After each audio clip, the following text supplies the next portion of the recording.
This is Newsroom. Hello and welcome from Johannesburg here in South Africa. My name, of course, Evan Jansen. The show is live. It's broadcast from our studios here in Auckland Park. We're also live on YouTube right now with our show available on demand all the time on our YouTube channel. Today, we cross live to Parliament shortly for an update ahead of the President's State of the Nation address there tonight. The mining indaba concludes in Cape Town today, but questions are being asked, or being raised, rather, about alternatives. Then we look at Durban as one of the most desirable cities to visit on the planet, according to New York Times. And we close with a look at the generation gap in the workplace. But first, let's get the day's news from Katrina Milan.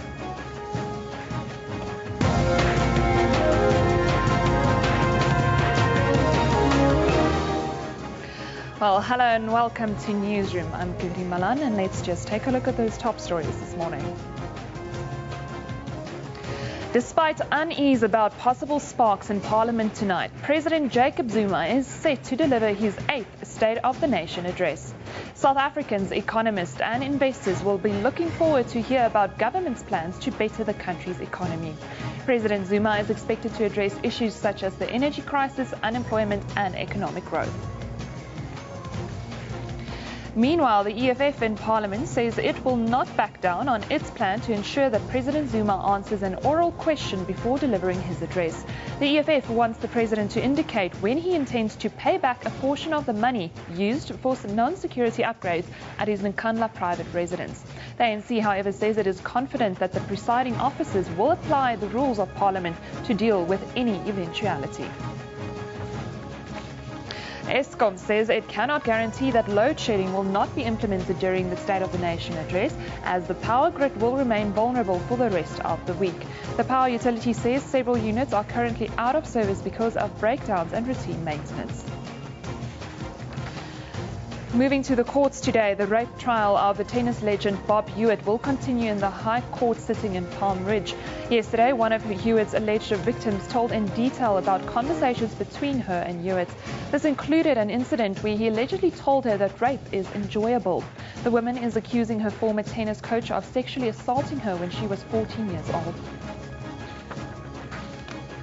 The 3 men found guilty of killing former world heavyweight boxer Corey Sanders are expected to bring an application for leave to appeal their sentence in the High Court in Pretoria this morning. Yesterday, the court sentenced the 3 Zimbabweans to serve an effective 30 years in prison each. And the United Nations has welcomed the release of a Human Rights Watch report that accuses the Sudanese military of raping at least 221 women and girls in a region of Darfur in the Western Sudan last year. The NGO's report confirmed suspicions of mass rape in the town of Tabet in October last year. According to the report, Sudanese army troops carried out a series of attacks against civilians over a 36-hour period.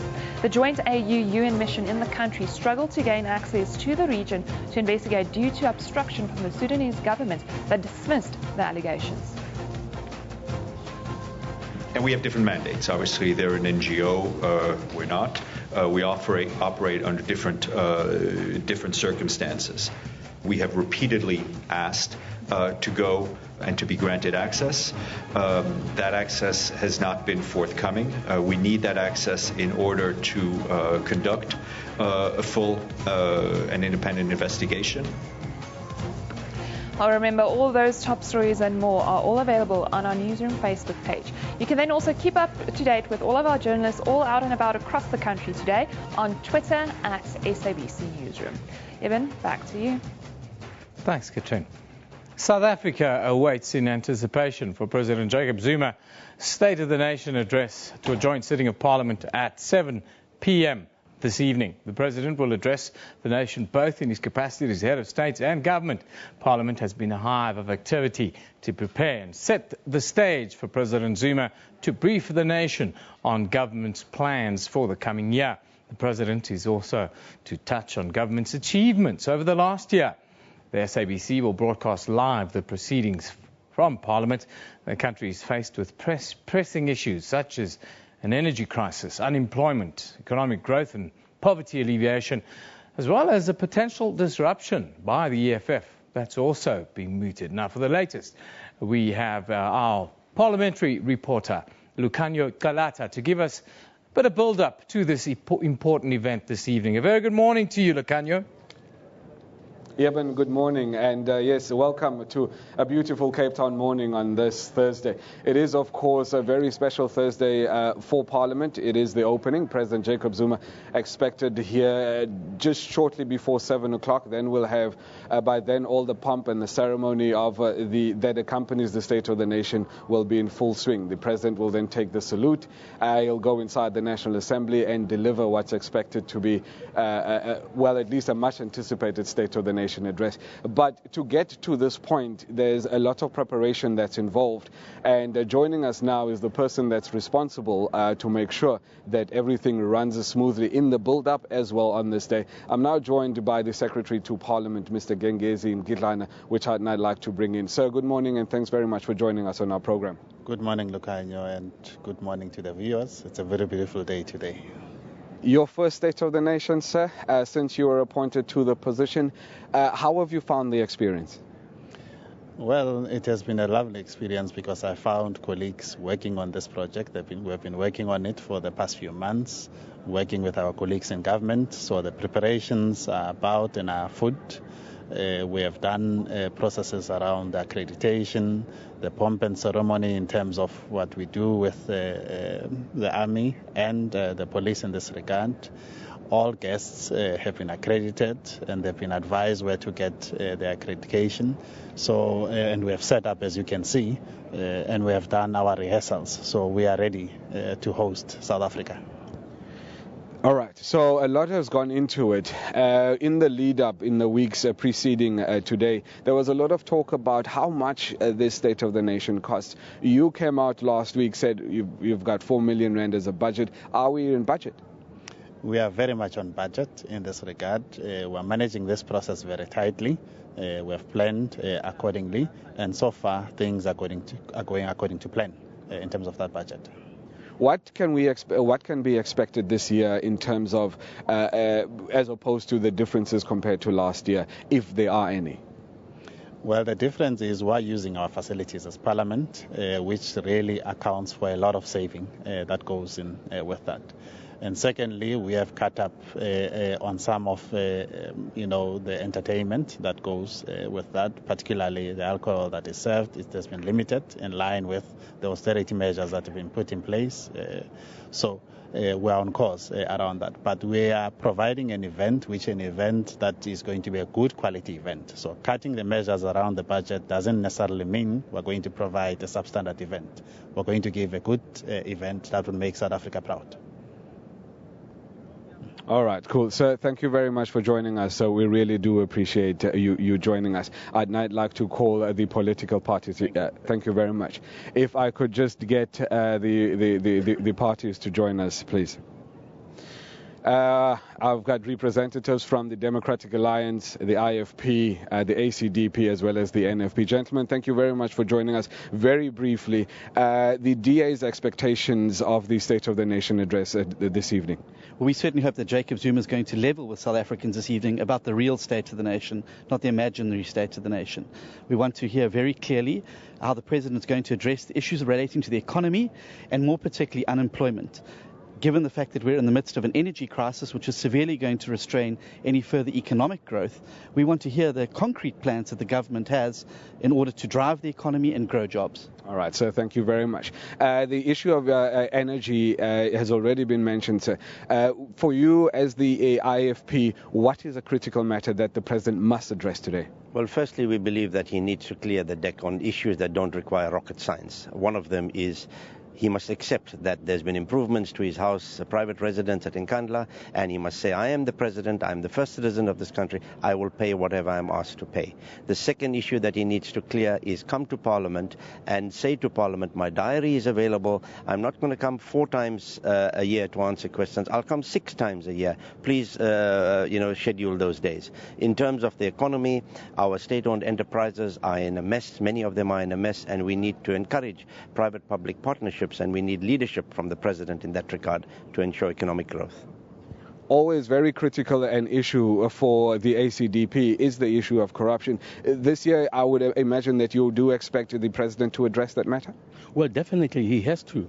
When you look at violent service protests taking place in the country, it's all based on not only lack of or failure to provide services, but also corruption, because there's money that should be helping the poor that's been wasted. And he also has to address the issue of inefficiency in local government, because as long as people are not given services, then we are going to have a major problem of people becoming violent and destroying property and buildings that they desperately need. I mean, we have seen schools being destroyed in Manamlela. We have seen buildings being destroyed in Brits. And people are saying, government for 20 years, more than 20 years, you have promised us water and you have not given water. So corruption is at the root of this. And the president also, to show that he's serious about eradicating and dealing with corruption, he has to do something about paying back what he owes in the Nkandla scandal. Because definitely the president has benefited, and the ACDP believes that for as long as he's seen to be protecting himself and corruption, then we're not going to win the battle over corruption in South Africa. All right, so thanks very much. An issue critical for the NFP is, of course, the matter of land. What's your expectation on how the president will deal with the matter tonight? Well, the president must be very honest. We need a package or a catalogue of wishes. He must state clearly when is land going to be delivered to the people. Restoration and restitution of land is very critical. You know, how do you train people so that those who have got land at the moment are able to use the land either commercial or developmentally? Radical steps must be taken in regard to that. But over and above that, land is very critical to the issues of economic growth. Projections indicate that our economy will not grow beyond 2%, and that's very critical. The president has got to address that. Issues of unemployment not growing beyond, unemployment is 24% at the moment. So that's very critical. The president must come clearly on that. Disruptions that are happening in business, disruptions with regard to power, load shedding and so forth. The president must address that, because that's a national crisis. It cannot come with wishes. Those issues must be addressed promptly. So thank you very much. We really do appreciate it. That was Professor Kubisa from the National Freedom Party. Eben, let's now cross over back to you in Johannesburg. Before you go, Lekanya, I just wanted to ask you one more thing. There's a scenario that play out around parliamentary staff, 13th check, unhappiness. They don't want to service SONA this evening. Do you have any update on what's happening there? Eben, we don't have an update in terms of the negotiations that have been taking place behind closed doors. But what we do know is that the parliamentary staff is on the precinct this morning. So there must have been some kind of negotiation, or at least a settlement reached between Parliament as well as its staff. They are here. They are represented here. I mean, when we came in this morning, you could see that the parliamentary staff is on the precinct, busy working. I'm sure maybe the agreement that was reached would come to light from next week onwards. But yeah, parliamentary staff are here, and we were very happy to see them this morning. Eben? Thank you very much, Lucanio Talata, bringing us that wonderful update from Parliament, putting you right in the picture, what's happening, what the expectations are from all the political parties within the spectrum, also all the housekeeping issues that Parliament has to get right today for the President's speech. Of course, that will be broadcast live on this very channel and some of our sister channels at 7 o'clock this evening. I think the broadcast starts shortly after 5 o'clock live on this channel with a bit of build-up, bit of analysis and the like. So if you want to see it, you're going to have to watch us right here this evening. Let's have a look at your tweets. Some interesting tweets that I've seen flying around the State of the Nation address. Wesley Nkuna says, I'm really looking forward to #SONA this evening. Those of you that don't know, SONA is State of the Nation address for short. Crazy Doctor Lady says, so can't wait for Eskom to implement load shedding from 6 p.m. to 11 p.m. #SONA. I somehow don't think so. Cass, the trainer, says, if you want to teach your kids how not to behave like hooligans, I'm sure you don't know hooligans, sit them down in front of the telly today and make them watch the SONA. Yes, let's hope everybody behaves. Throbbing Strawberry says, where are we with graduate youth employment and development and black excellence? That is a question you should have put through to the President's hotline. That's what the President made available ahead of SONA this year. Robin Abrams says, I take it there won't be any load shedding in Cape Town today. Nothing scheduled at the moment, Robin, but it is stage 2 load shedding for all of us here in South Africa. So some areas will be experiencing a little bit of difficulty. That's if you follow the Eskom bulletin that's available widely across all media platforms.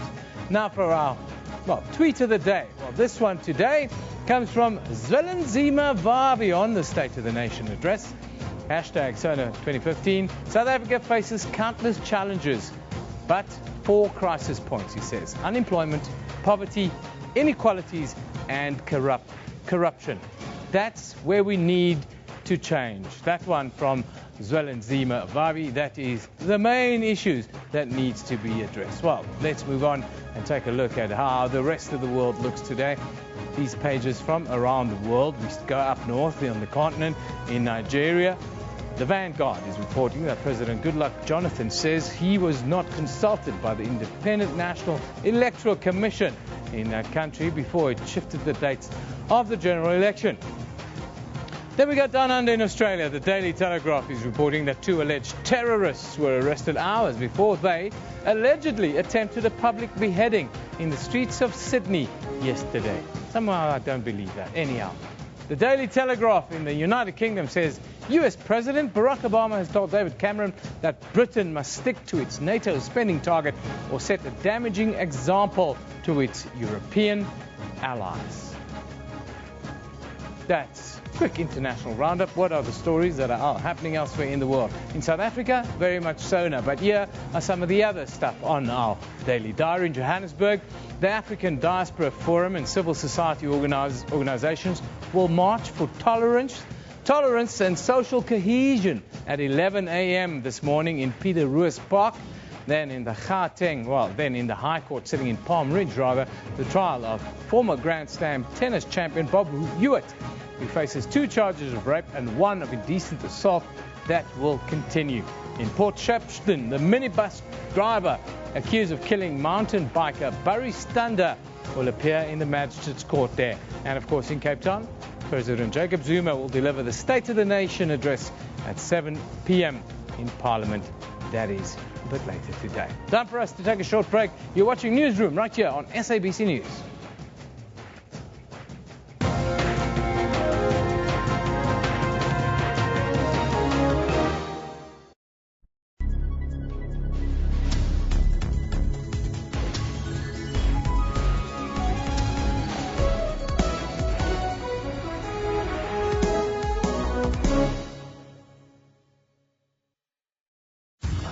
There are places some are afraid to go. Discussions some are afraid to have. Leave the house. We're not going to say anything further than this. But some have the courage to open their eyes. To go to those places, have those discussions. You're pulling at least 18 hours a day? Because sometimes perceptions need to be altered.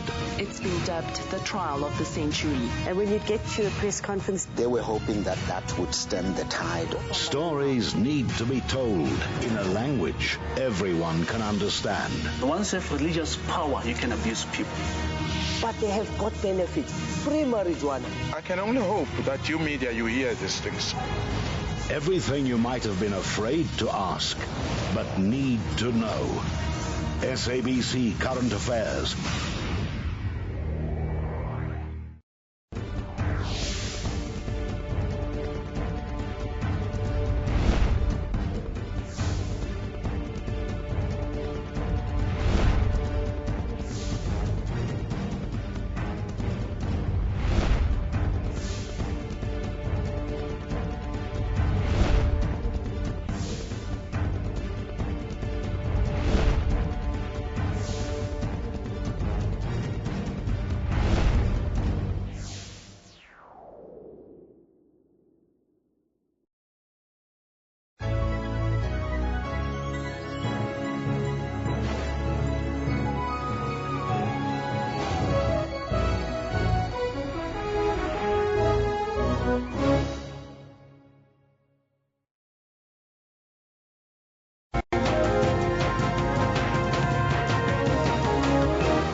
Welcome back. This is Newsroom. The 2015 African Mining Indaba comes to an end today. A group of delegates from Benchmarks Foundation are holding an alternative mining Indaba in Cape Town, running parallel to the 2015 African Mining Indaba. Benchmark held a drive around in a bus that was around the city yesterday to protest against the ongoing mining Indaba. Chairperson and well-known Marikana mining activist Bishop Joe Sioka led the action that ended at the Cape Town International Convention Centre, where the mining Indaba, of course, is taking place. Now, joining us in the studio in Cape Town is the Executive Director of the Economic Justice Network, Reverend Malcolm Damon. A very good morning to you, Reverend Damon. Thank you for joining us. Good morning, Eben, and thank you for having me. Reverend Damon, can you tell us who Benchmark Foundation really is, and what is your outlook with regards to the mining Indaba? Yeah, Benchmarks Foundation and also the Economic Justice Network and other organizations are faith-based organizations working on social justice issues. In this particular case, as Benchmarks, we're looking at corporate focus, how corporations act, and do they adhere to certain benchmarks that has been set. The same with the Economic Justice Network that's part of this initiative. There's also other organizations, including from Zimbabwe, Zimbabwe Lawyers Association, from Zambia, the Zambia Council of Churches, and others. So it's a broad range of organizations in Southern Africa mostly that came together to organize the alternative mining Indaba, because we believe that at the mining Indaba, the issues of communities are not taken into consideration. And that's why we felt we needed to create a platform where mining affected communities can bring their issues and say, these are the issues that's important to us. What are those issues that you say that are not being addressed, that are directly affecting mining communities? And then what about the mining charter? How do you view that within that context? Well, there's a few issues. The one is, for instance, in a South African context, you get companies, they present social labor plans, where they set out, okay, this is what we will do in the area for our workers, this is what we will do in the area of society and social issues, and we will keep to those issues. We've seen in the case of Lonmin, when it came to Marikana and also at the Farlam Commission, that they said they're going to provide 5,000 houses over a period of 5 years. And at the Farlam Commission, how many houses did they build? Only 3. So this is one example where we see that mining companies make certain promises which they never keep to. But there's also the issues of health. I mean, we know in Johannesburg when it comes to, drainage, acid drainage, water, and we look at silicosis, there are so many issues, which affect workers and also communities. And as I've made the point, these issues are never raised fully at the mining Indaba. And the communities, we say to communities, come with the issues, bring your stories so that we can provide a platform for communities to say, these are our issues. Our land are being taken away. We can't provide food because in a case like in other countries, like in Zambia, one morning, the community people, they wake up and there are mining operations in the cassava plant, So these are the kind of issues that's being addressed. You're asking around the mining charter. Well, that's an important issue, but we also know that it's not fully being implemented, and it's not only an issue around black economic empowerment, but it's more than that. It's about how do we create a situation where more people will benefit from mining, and as the theme of our conference is, make natural resources work for the people. And we believe that should be the focus of what the government should do in South Africa, but also in other countries in Southern Africa. We even have delegates from Colombia and Brazil. So these are the points we are making. Make natural resources work for the people, not profits at all costs. What is your message then to investors, especially foreign investors who are looking at South Africa and the wider continent within the mining context?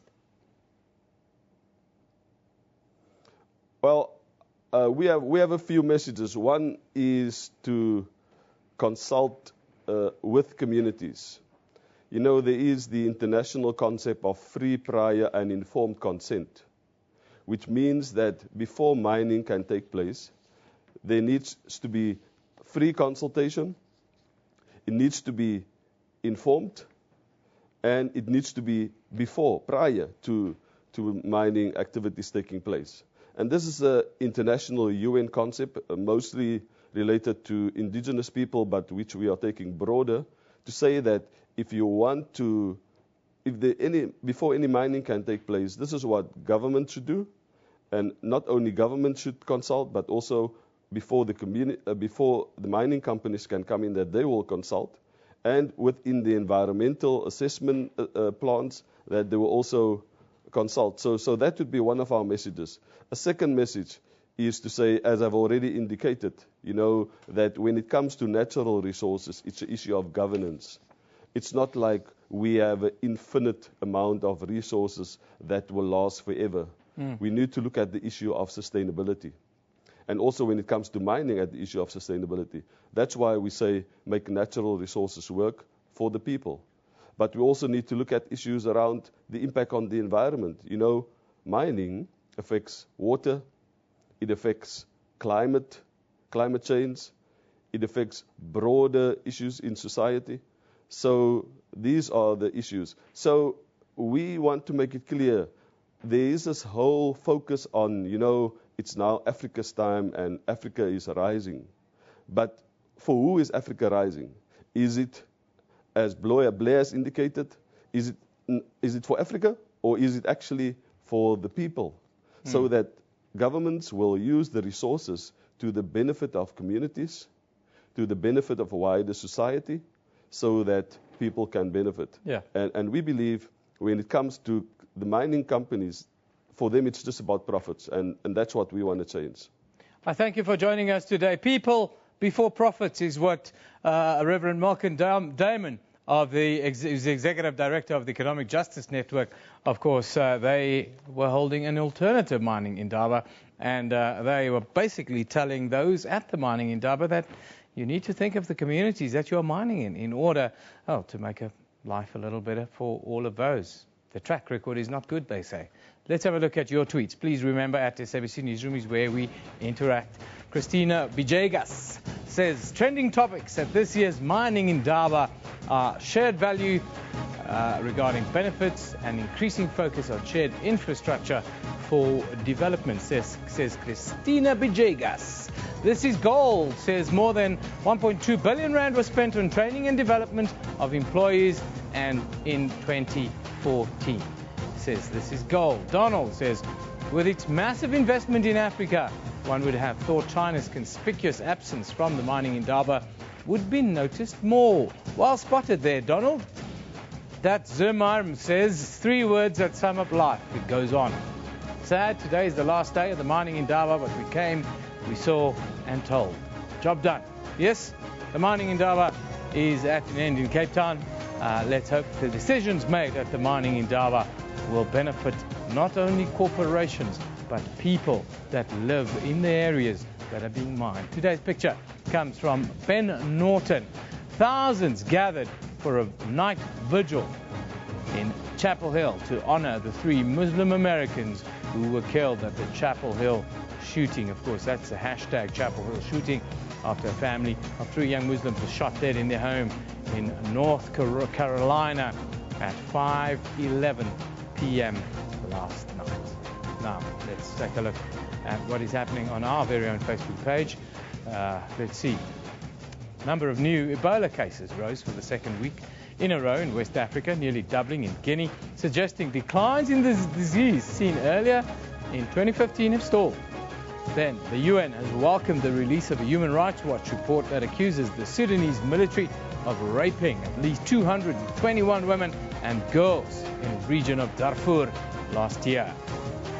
And a gunman who posted anti-religious messages on Facebook and quarreled with neighbors has been charged with killing of 3 young Muslims in what police say was a dispute over parking and possibly a hate crime.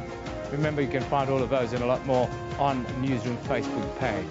You can also visit our website. Of course, it's sabc.co.za/news. That's where you get all the latest updates from all around the world. Now, also on Facebook, you'll find the first entry of Terry Behan's digital diary. Terry Behan wrote the book, Connect with the Continent, Understanding Trends Across Africa.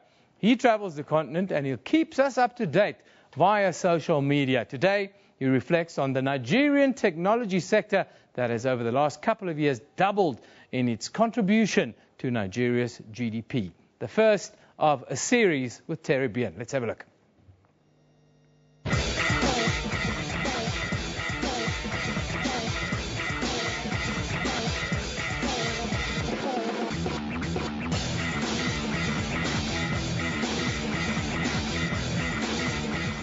Hi Eben, this is Terry coming to you from the Federal Palace Hotel, Victoria Island, Lagos, Nigeria.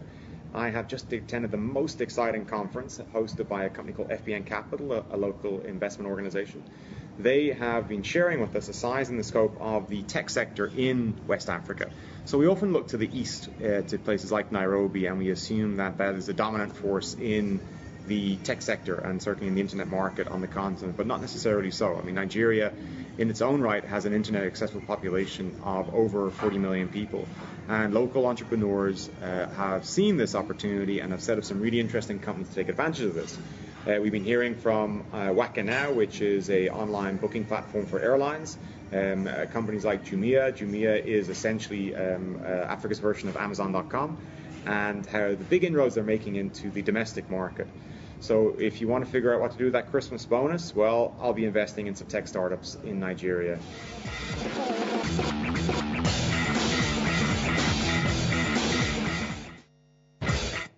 Sorry, Terry, most of us have spent our Christmas bonuses already. That's Terry Behan, author of Connect with the Continent, travels all around the continent. He'll give us periodical updates. Where in the world or where in Africa is Terry, is the kind of way we look at it. Let's take a quick break now. You're watching Newsroom here on SABC News.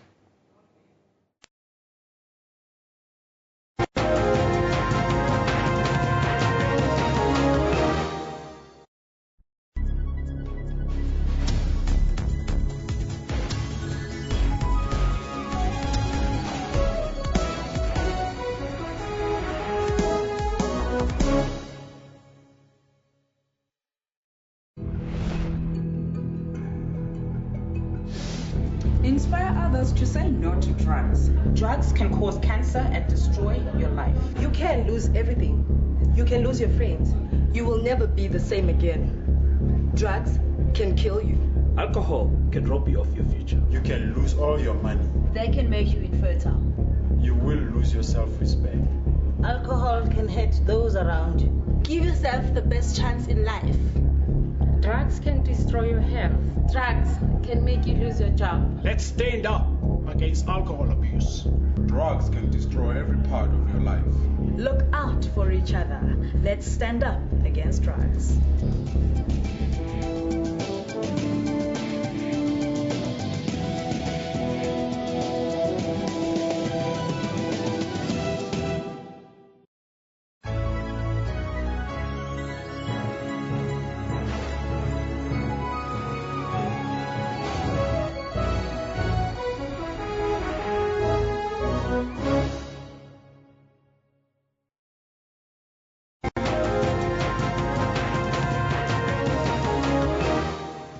Well, hello and welcome back. You're with Newsroom on SABC News. Let's just recap the headlines this morning. Despite unease about possible sparks in Parliament tonight, President Jacob Zuma is set to deliver his 8th State of the Nation address. South Africans, economists and investors will be looking forward to hear about government's plans to better their country's economy. President Zuma is expected to address issues such as the energy crisis, unemployment and economic growth. Meanwhile, the EFF in Parliament says it will not back down on its plan to ensure that President Zuma answers an oral question before delivering his address. The EFF wants the President to indicate when he intends to pay back a portion of the money used for non-security upgrades at his Nkandla private residence. ANC, however, says it is confident that the presiding officers will apply the rules of Parliament to deal with any eventuality. Then Eskom says it cannot guarantee that load shedding will not be implemented during the State of the Nation address, as the power grid will remain vulnerable for the rest of this week. The power utility says several units are currently out of service because of breakdowns and routine maintenance. Well, remember, as always, all those top stories and more are available on our Newsroom Facebook page. You can then also keep up to date and follow us on Twitter at SABC Newsroom. Evan, back to you. Thank you, Katrin. Now, the New York Times has listed the city of Durban as one of the most popular tourism destinations and one of the top 10 cities to visit in 2015 all around the world. The announcement came just only a month or two after Durban was voted as the official new 7 wonder cities of the world, together with other leading cities like Doha, Havana and Kuala Lumpur, claiming, well, its position as one of the leading global destinations of choice. Now, from our studios in Durban, we are joined today by the Deputy Mayor of the eThekwini. That's Councillor Nomvuzo Chabalala. Very good morning to you, ma'am. Thank you for joining us. Good morning to you and the viewers. It's always nice to be recognized, isn't it, ma'am? But tell us, what does this recognition mean for Durban and the wider province then? First, let me say thank you to South Africans for supporting Durban. We feel that we are very honored with this abundance of international accolades that we are receiving as the city of Durban.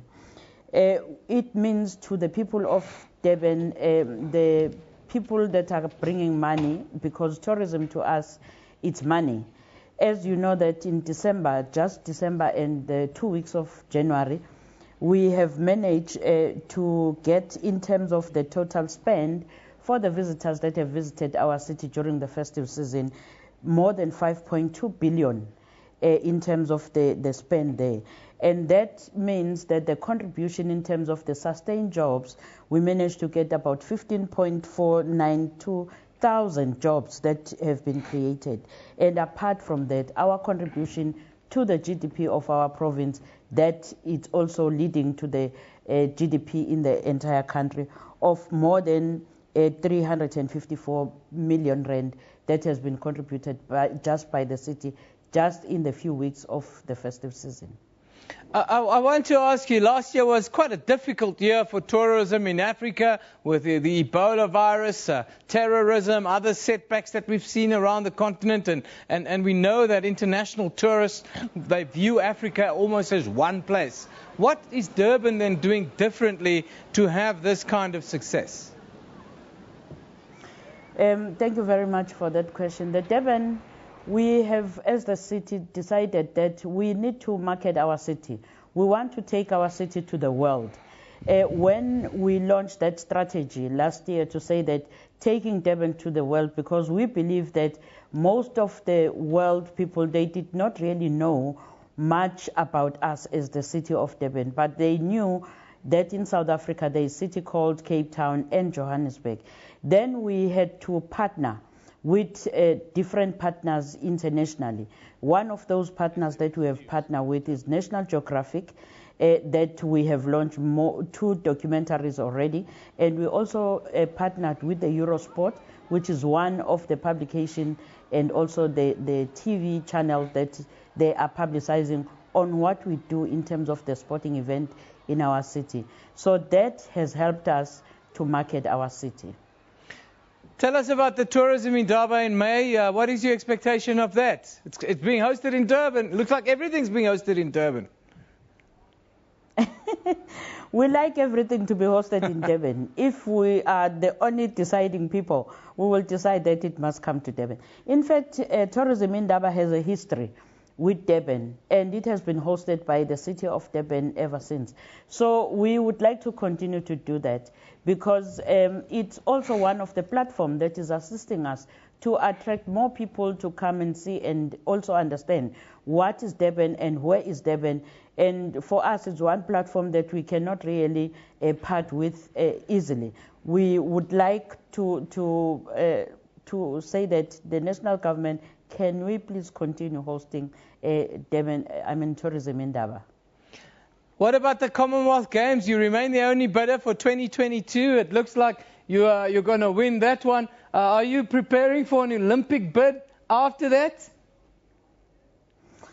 The Olympic bid is being prepared by nationally, including the SASCOP. And as eThekwini, of course, we can't be left out because we are the city that we want to host these games in 2022. So we are prepared. We have already approved the budget for it, for the preparation of the documentation for the bid. And of course, we feel that we might be lucky if then there is no other contestant, but we still have to make sure that we give our support to the national team and when they're doing the preparation for the bid. Before I let you go, ma'am, tell us about local tourism. How do you get South Africans and let's call it other African tourists to recognize Durban as a place of interest? We like to encourage more of our tourists internationally, in fact, because we believe that nationally it's very big when it comes to Durban, because you'll find that Johannesburg alone, people from Gauteng, they have came during this festive season. We had received for the entire South Africa 71% of our visitors coming from South Africa. And out of that, 49% is coming from Johannesburg. With that, because we also have another campaign that we have with the Johannesburg, which is called Make Jozi Warm, that we are doing with the Johannesburg city, so that we can be able to encourage people to come down to Durban, to enjoy Durban, because we have a wonderful weather that we believe that people would like to enjoy when they come down. I thank you for joining us today, ma'am. That is the Deputy Mayor of the eThekwini Municipality Councillor, Nombuzo Chabalala. We're talking about Durban, why Durban is so popular. It's been voted by New York Times as one of the top 10 cities in the world to visit this year. That is 2015. Now we move on to the workplace. Real interesting story this is. Are you a manager struggling to connect with your colleagues? Are your colleagues perhaps 25 years old or even younger? If so, you are most likely struggling with a communication gap because of a generation gap. Research shows rough edges between Generation X and Generation Y in the workplace. That's because of the different ways they communicate. Now, Arno Kemp is a people executive from the Training Room Online. That's an e-learning and training platform. A very good morning to you, Arno. Thank you for joining us. Morning, Evan. It's an absolute pleasure. Arno, before we start, I think some people might not understand what Generation X and Generation Y is. Just tell us, when were these people born and how do they think? Well, basically, Evan, the Y gens, as we call them, or the millennials, they will now be in their mid-20s to mid-30s. And the X gens will be sort of mid-30s into late 40s. And how they think in the workplace particularly relates to how they were raised and how they were educated to a large extent. The Y gens, they were from a very young age exposed to communicating with technology, whereas the X gens, the guys like myself, not necessarily the case. And that does influence the way that you think, because how you communicate with people influences that. What's the difference in the communication process between the two? Well, because of this communication era difference, if you like, between Y and Gen, I think the approach is that I'll give you a very practical example. An X-Gen would typically regard the boss or the CEO as someone who has a lot of experience, and that was gained through a lot of hard work. And that approach to this boss or CEO is earned, or it commands respect somewhat. Whereas the Y gens or the millennials, the first day on the job, they might think that it's perfectly fine to approach the CEO and tell them what's on their mind. And that's not because they are necessarily arrogant. It's just that they're used to communicate with such ease and confidence from a very young age. Is there then a right way and a wrong way to communicate within this process? Or is it a question of let's call it the background or historical context? I think from an employer perspective, there certainly is no one right way. But we know from experience and surveys, Eben, that the millennials particularly take well to receiving feedback. And they actually rise to the occasion when engagement happens around feedback at work. We also know that the X-Gens respond very well to more structured and linear modes of communication. So I think if you take those things into account and you actually use that to communicate with these different eras, you're bound to get some more success. And also, what employers and companies should realize is that the values that you as a company uphold, they resonate extremely well with the workplace and the people within the workplace. And if those values can resonate to these two different eras or generations, if you like, then I think you've got a better chance of communicating in a better way. How do we compare with the rest of the world on this score? Are our millennials comparable? Is the differences bigger? I think one of the differences for us here in South Africa is that a large part of the segment of the millennials in this country came from previously disadvantaged backgrounds.